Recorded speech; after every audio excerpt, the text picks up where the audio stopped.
untuk sementara istirahat dulu. Pak Anton, Pak Ketua DPRD, Ibu Bapak, saudara-saudara sekalian, keluarga besar Inti Hama yang saya cintai, yang saya banggakan.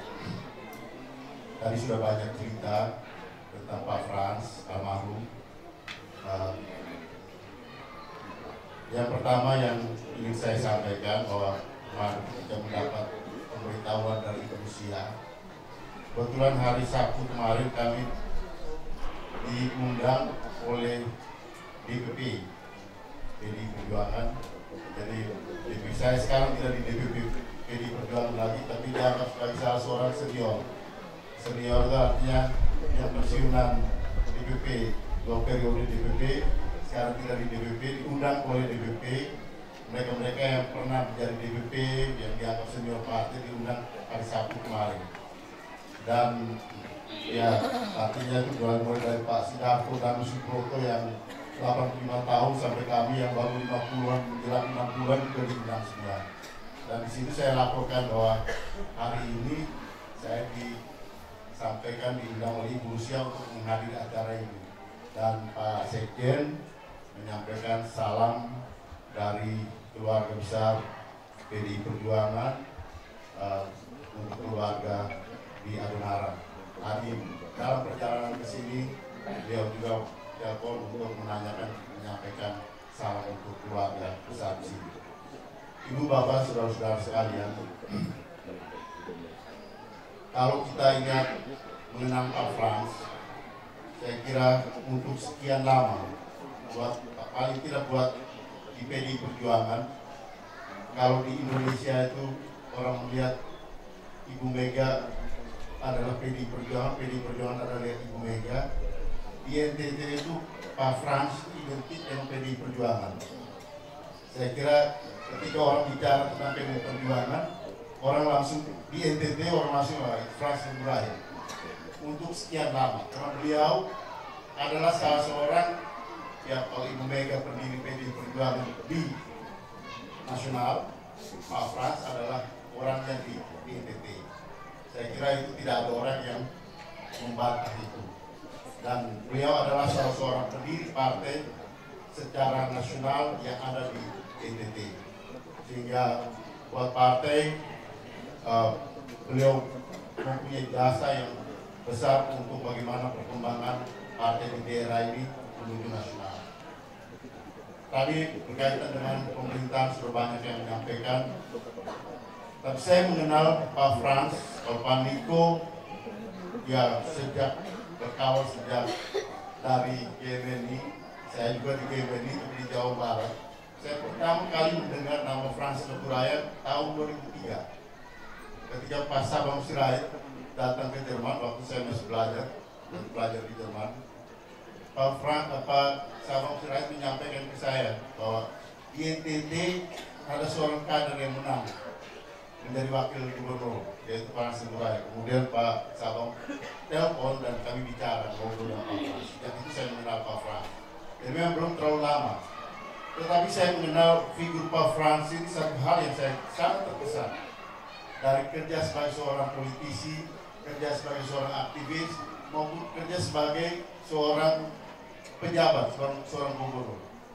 Kalau di Indonesia ini orang mengenal belusukan itu Pak Jokowi ya, mulai mengenal. Saya tahu Pak Frans sudah lebih dulu jauh. Saya kira Pak Frans itu tidak pernah capek. Saya pernah 2 kali 3 kali jalan keliling dengan Pak Frans. Saya sudah kelelahan, Pak Frans masih ajak lagi jalan ke tempat berikut. Sudah luar biasa. Dan yang namanya jalan dari suatu tempat, datang istirahat, pergi lagi, itu Pak Frans. Sehingga ketika orang bicara soal Pak Jokowi ini berusukan dari satu tempat ke tempat, saya pernah sampaikan di rapat dengan Pak Frans itu, setahu saya beliau saya lihat dari satu tempat, dan ini bukan Jakarta, ini bukan Solo, ini bukan Jawa, tapi ini NTT, jalan dari kampung ke kampung. Dan itu beliau lakukan dengan ya ketulusan, dengan tetap senyum, tetap tertawa, dengan ya ramah kepada masyarakat. Satu hal yang menurut saya pengabdian yang luar biasa yang ditunjukkan oleh seorang kader politisi tapi melayani. Saya kira tidak banyak juga politisi yang menempatkan diri sebagai seorang pelayan. Pak Frans adalah salah seorang yang menempatkan diri sebagai seorang pelayan masyarakat.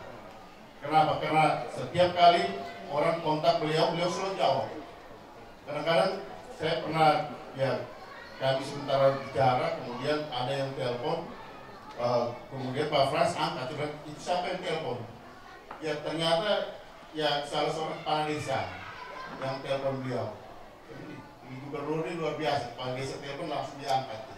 Jadi ini hal-hal yang saya kira patut untuk dicontoh oleh kami yang lebih muda, kami yang masih hidup, terutama politisi yang lebih muda, yang masih berkarya, yang masih berjuang, yang masih bekerja.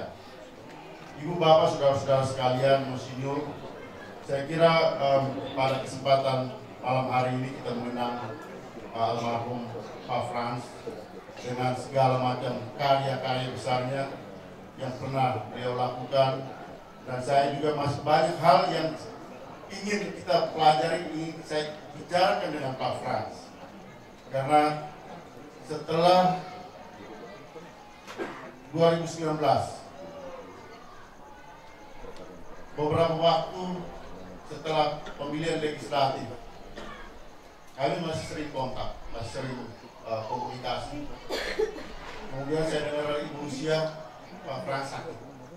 Kemudian saya sampaikan bahwa nanti saya akan mau dari tanggal 18, tanggal 19 pagi itu, saya sampaikan ke staf-staf saya, nanti kalau dari Manggarai, dari Kutai ke Labuan Bajo, setelah itu saya mau ke Bali, mau tengok Pak Frans. Dan ada beberapa hal yang saya ingin ngobrol dengan Pak Frans. Ternyata sampai di Labuan Bajo, ketika dapat sinyal, mendengar berita bahwa Pak Frans sudah pergi lebih dulu. Saya kira banyak hal yang mungkin cerita-cerita yang belum sempat kita sampaikan, tapi saya yakin Pak Frans sudah tahu dan beliau sudah berbahagia di surga, dan saya kira kita juga mendoakan beliau, dan kita yakin beliau juga dari atas sana mendukung, mendoakan kita semua. Terima kasih Ibu Lucia serta keluarga besar yang telah mengajak kami semua untuk berkumpul pada kesempatan malam hari ini. Semoga kita pada kesempatan ini mengenang almarhum dengan segala jasa-jasa baiknya. Saya sebagai seorang teman dari almarhum Pak Frans, saya bersaksi bahwa beliau adalah orang yang baik. Terima kasih, selamat malam, salve, salam untuk kita semua.